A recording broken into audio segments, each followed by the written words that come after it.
የውቡ እግር ኳስ መገለጫ ተዋናይ ሮናልዲኒዮ ደብዝዞ ከእይታ ሲጠፋ ኔይማር በሳንቶስ ተገለጠ። ወደ አውሮፓ ከመሻገሩ በፊት በ225 ጨዋታዎች 136 ጎሎችን አስቆጥሮ በተለይ ፍላሚንጎ ላይ ባስቆጠራት ያቺ ድንቅ ጎል የ2011 የፑሽካሽ አዋርድ ተሸላሚ ሆነ።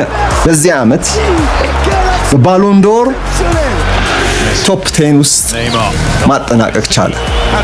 ኤምኤስኤን ሜሲ፣ ሱዋሬዝ፣ ኔይማር በድምሩ 131 ጎሎችና 65 አሲስቶችን በማስመዝገብ እስከዛሬ ድረስ ከምናስታውሳቸው ባለ 3 አንጓ አጥቂ መስመር ከምንላቸው አንዱ ሆኖ ቀረ።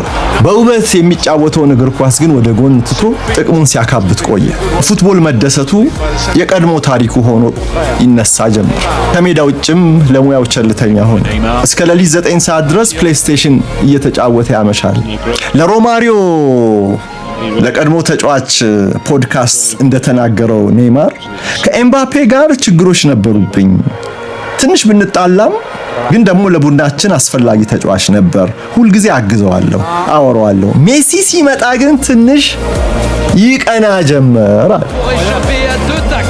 ሜሲና ኔይማር ደግሞ በባርሴሎና ወዳጆች ናቸው፣ ጓደኞች ናቸው እና በፓሪስ የኔይማር የእግር ኳስ ተጫዋችነት ህይወት እንደተጠበቀው ሳይሆን በፔጄና በእርሱ መካከልም ያለው ግንኙነት ችግር ውስጥ በመግባቱ ትኩረቱን ሌላ ከፍ ያለ ጥቅም ወደሚያገኝበት ሊግ መሸጋገር ሆነ።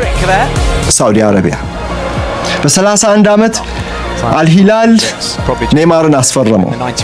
በአመት 150 ሚሊዮን ዩሮ ደሞዝ እየከፈለ ያለ ታክስ ማለት ነው። በፈረንሳይ ሲከፈለው ከነበረው 6 እጥፍ ይበልጥ ባለጸጋ የሚያደርገው ቢሆንም ግን ጉዳት ጓዙን ጭኖ አብሮት ወደ ሳውዲ አረቢያ ተጉዞ የጉዞ ሁኔታ መሰናክል ገጠመው።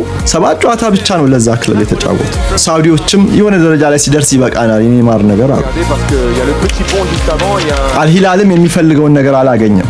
እንግዲህ በ21 ዓመቱ የተለየው ሳንቶስ በ32 ዓመቱ መልሶ የተቀበለው በዚህ ሰዓት ይሄኛው ኔይማር በአፍላይ ወጣትነት እድሜ ላይ ከነበረው ኔይማር ሰፊ ልዩነት አለ። ተክለሰውነቱ ፈርጥሟል፣ ካዝናው ደልቧል፣ ቆዳው በንቅሳት ተሸፍኗል፣ ኢጎው እጅግ ጨምሯል፣ ልምዱ ካብቷል። የሥራ ተነሳሽነቱ ግን በጣም አሽቆልቁሏል። የ2026 የዓለም ዋንጫ ቀጣይ ዓላማው ነበር ራሱን አሳይቶ ፊት ሆኖ የመጨረሻ ዓለም ዋንጫውን ሊጫወት ምናልባትም ከብራዚል ጋር ሻምፒዮን ሆኖ የኢንተርናሽናል እግር ኳስ ህይወቱን በወርቃማ መዝጊያ ጥርቅም አድርጎ ሊዘጋ አስቦ ነበር። ሁኔታው ግን ወደዚያ የሚያመራ አይመስልም። በብራዚል በቴሌቪዥን በኦንላይን ሚዲያ የአደባባይ ቢልቦርዶች ላይ በብዙ ማስታወቂያዎች ላይ ቢታይም ኔይማር ባለፈ ታሪክ እንጂ በአሁኑ ተጽዕኖ አይደለም አሁን ያለው። ከሳንቶስ ጋር ተያይዘው እየወረዱ ወደ ታች ባለፉት 7 ጨዋታዎች ለሳንቶስ 1 ጎልም አላስቆጠረም፣ 1 አሲስት አላደረገም። ሳንቶስ የወራጅ ቀጠና ውስጥ ነበር ሰሞኑ። ትላንትና ነው ስላሸነፈ አሁን በ1 ነጥብ ከወራጅ ቀጠናው በ1 ነጥብ ከፍ ብሎ የተቀመጠ። እንዴ አንዳንድ ሃይላይቶችን ብትመለከቱማ በጣም ትደነቃላችሁ። ምን እየሰራ ነው ይሄ ልጅ ትላላችሁ። የመጫወት ፍላጎትም አይታይበትም። እንደው የቀድሞ ያ ምርጥ ብቃቱ ይቅርን የጨዋታ ፍቅሩ ሁሉ ከውስጡ የተመጠጠ ይመስላል። በቃ የተሰላቸ ነው የሚመስለው። በቡድን ውስጥ ያለው ተጽዕኖ በዝናው እንጂ በእንቅስቃሴው ላይ የተመሰረተ አይደለም። በወቅታዊ ብቃቱ ላይ የተንተራሰ አይደለም። የፊትነስ ጥርጣሬ የሚነሳበታል። ሰውነቱ ትንሽ ወፍሯል ይላል። ለዚህ ነው ስለ 2026 የዓለም ዋንጫ ከብራዚል ጋር ለማሰብ ይቸገራል ያልኳችሁ።